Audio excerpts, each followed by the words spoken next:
soo dhawaada saaxiibayaal barnaamijkeeni ciyaaro halkaad nagala socotaan waa Cawaalo Official Channel. Qodobada ugu muhiimsan wararkeenana waxaa ka mid ah isku aadka semifinalka Champions League oo la xaqiijiyay waqtiga la ciyaarayo. Xaafi oo semifinalka isha ku haya iyo shacda macquulka iyo xogta kulanka. Savage oo mar kale timaajiyay Jack Grealish. Dhaawacyada De Bruyne iyo Koulibaly miyay gebi ahaan seegayaan kulanka Liverpool ee Sabtida. Pep Guardiola oo rikoodhaan cidii ugu horreyn dhigay taariikhdii Liverpool ka barbaraysa Man United. Fadlan haddii aad nagu cusub tahay subscribe saar haddii hore nala joogto laakiin share ku darsiina faafi barnaamijkeenan mahadsanid. soo dhawaada saaxiibayaal barnaamijkeeni oo faahfaahsan Ramadaan mubaarak dhammaan ummadda muslimiinta. Ilaahay naga aqbalo acmaasha sameeyna bisha barakaysan soonka salaada iyo sadaqada. Haddii aynu ku bilaabno barnaamijkeenan kulanka dhex mari doona lugta labaad ee semifinalka Europa League kooxda Barcelona iyo Frankfurt ayaa aynu ku iba furi doonaa barnaamijkeenana maanta oo khamiisa. Kooxda Barcelona ayaa gegida Camp Nou lugta labaad ee wareegaystay dhammaadka ku qaabilaysa dhigeeda reer Germany ee Frankfurt xilli ciyaartii hore ku dhammaatay barbardhac la isku mari waayey hal iyo hala. Barcelona ayaa haatan 15 kulan oo xidhiidha guurda la-aana tartamadoo dhan oo sii wada Europa League koobkii ugu horreeyay jamaahiirta ay ku guuleysan lahaayeen. Xavi Hernandez ayaa laba waroo wanaagsan ka helay ka hor kulanka waxayna keliya soo laabashada Sergio Dest oo dhaawacyo kala duwan ku maqnaa. Xavi ayaa sidoo kale safka kulanka kaga qaybgelaya xushay daafaca dhexe ee Gerard Piqué balse lama filayo inuu taan buuxa noqon doono. Samuel Umtiti iyo Sergio Roberto iyo Ansu Fati ayaa weli dhaawac kala duwan ka qaba halka Dani Alves uusan jirin wax weli liiska xidigaha balse uga qaybgelaya tartankan. Dhinaciisa tababare Olivier Glasner ayaa helay war isku dhafan. Ugu horeyna Frankfurt ayaa dib u helaysa xidigoodii Zhou oo dhaawac jilibka uga maqnaa. Kooxda reer Germany ayaa weli kasii maqnaan doona ciyaaryahanka Christopher Lenz iyo Denton Ramage halka uu ganax ku maqnaan doono Tuto oo casaan ka qaatay kulankii lugtii hore. Shaxda macquulka ee labada kooxood waxa ay noqon kartaa Barcelona ayaa waxay ku ciyaari kartaa shaxda loo yaqaan 4-3-3 Ter Stegen oo gool kusoo bilaabo doona halka daafaca dhexe iska caawi doona Garcia Legnet. Daafaca midigna ka ciyaari doona Araujo halka daafaca bidixna ka ciyaari doona Alba. Khadka dhexena ay wada ciyaari doona Busquets, Frank de Jong iyo Dembele. Bedri halka baalood ka kala ciyaari doonaan Dembele iyo Torres halka sagaalka uu noqon doona Aubameyang. Kooxda Frankfurt ayaa iyadoo ka ciyaarta 3-4-2-1 goolahaya Trapp ayaa goolka u geli doona halka daafaca midigna noqon doona Hinteregger halka khadka dhexe ay wadaagi doonaan Hesbeck, Nikika iyo Nukov halka daafaca bidixna noqon doona Rode halka khadka dhexena ay wadaagi doonaan Chatic, Kostic iyo Lisdom halka weerarkana laba keliya ku ciyaari doona Kamada iyo Barro. Deenta kaga nimaadna kulanka Barcelona iyo Frankfurt markana eegna wararka kale ee kubadda cagta. Kadib xalay markii la soo gabagabiyay kulamada dhamaadka Champions League ayaa isku aadka semifinalka Champions League la xaqiijiyay waqtiga la ciyaarayo. Isku aadka wareegga semifinalka tartanka Champions League ayaa la xaqiijiyay kadib markay soo dhamaadeen kulamadii wareegaysta dhamaadka. Salaasida ay soo gudbeen kooxaha Real Madrid iyo Villarreal oo ka soo wada jeeda horyaalka waddanka Spain ee La Liga waxaana isku dhex iska saareen ay reebeen Chelsea iyo Bayern Munich halka Arbacadii oo xalay ay soo gudbeen Liverpool, Man City oo ka adkaaday Benfica iyo Atletico Madrid. Semifinalka ayay soo gudbeen laba kooxood reer Spain iyo laba kooxood Greece waxaana isugu dhacayaan ay isku wada ciyaarayaan si loo sii qorsheeyay xilligii la sameeyay isku aadka wareegii dhammaadka.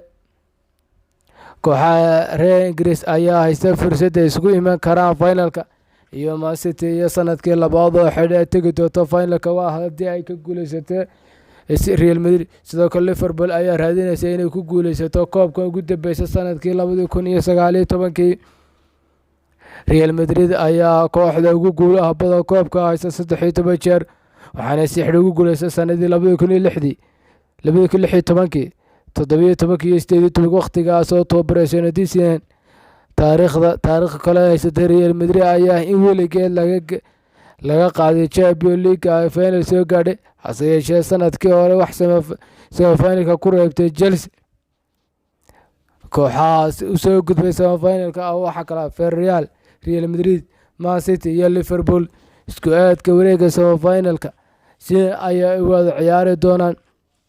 Liverpool iyo Villarreal ayaa iyagu wada ciyaari doona wareega afar dhamaadka Champions League, halka Real Madrid iyo Man City ay wada ciyaari doonaan wareega afar dhamaadka Champions League. Warmaan la ciyaaray wareega semifinalka Champions League isla xalay ayaa la xaqiijiyay kulamada ugu hore ee wareega semifinalka waxaa la ciyaari doonaa 26 Abriil iyo 27 Abriil, waxaana kulamada xiga ay dhici doonaan iyadoo aanay kooxuhu ay nasan, oo isla waxaa la ciyaari doonaa 3 May iyo 4 May. daafaca Atletico Madrid Savic oo mar kale timaajiyay xidiga Man City Jack Grealish. qodobka isaga ayaa aynu milicsan doonaa. daafaca kooxda Atletico Madrid Savic ayaa mar kale muujiyay sida uusan u jeclayn timaha xidiga ugu qaadaysa taariikhda Premier League ee Jack Grealish. kulankii xalay Man City ee martida ugu ahayd Wanda Belitano, dagaal weyn ayaa ka dhex qarxay labada kooxood qaybtii dambe ee kulanka.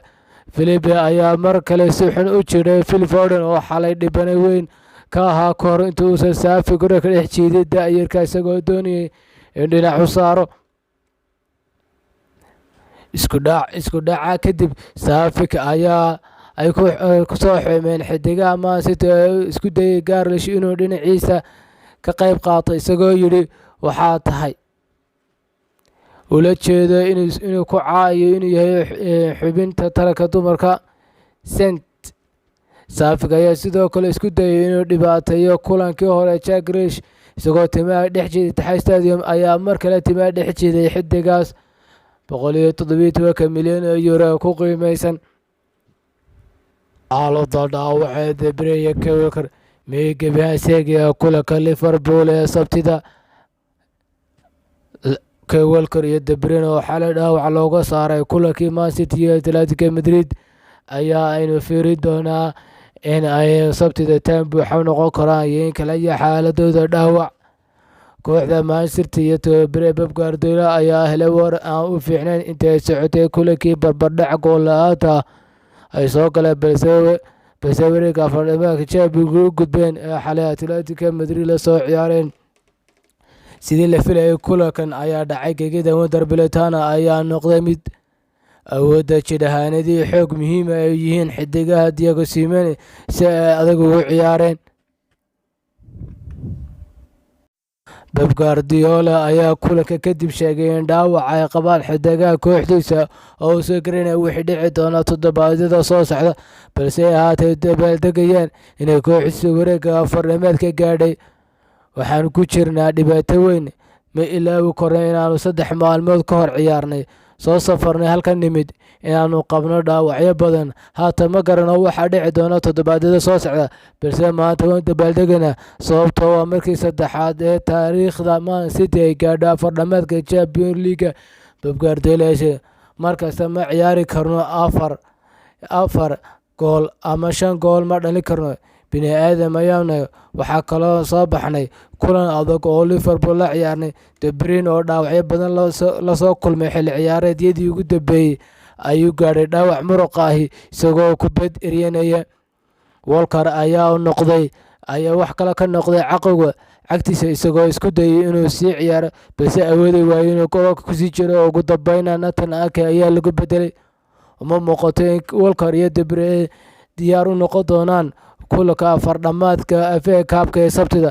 Warkan ayaa farxad u ah Jurgen Klopp oo xalay xidigihiisa muhiimka ah oo dhan kulankaasna siiyey. Guardiola oo rikoodh aan cid uga horreyn dhigaya taariikhda Liverpool ka barbaraysa Man United. Qodobka isaga ayaa ugu dambeyn doona barnaamijkeena maanta oo Khamiisa. Tababaraha kooxda Manchester City Pep Guardiola ayaa rikoodh ku dhigay kulankii xalay kooxdiisa kasoo gudubtay kooxda dhibta badan ee Atletico Madrid ee qaybta ka haystay dhammaadka Champions League. Labada kooxood ayaa si weyn ugu dagaalamay ciyaartii ka dhacday Metropolitano oo ugu dambeysay ku dhamaatay barbardhac goolo la'aan ah. Sky Blues ayaa kula baxday goolka maadiga ah ee Kevin De Bruyne soo dhaliyay ciyaartii lugtii hore, iyadoo kooxda Premier League hogaaminaysa markeedii taariikhda saddexaad ee semifinalka Champions League ay gaadhay. Kulankaas ayaa noqday mid macallin Pep Guardiola dhigay rikoodh inuu noqday tababarihii ugu horreeyay ee taariikhda 9 semifinal Champions League gaadhay. Dhinaceeda Liverpool ayaa iyaduna barbardhac 3-3 Anfield kula gashay Benfica iyo iska xaadisay wareegga afardhamaadka tartanka Champions League.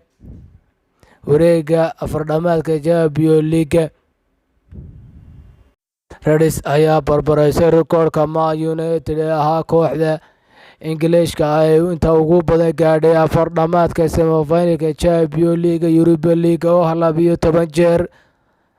Barnaamijkeennii ciyaaruhu intaas ayuu ka eegay.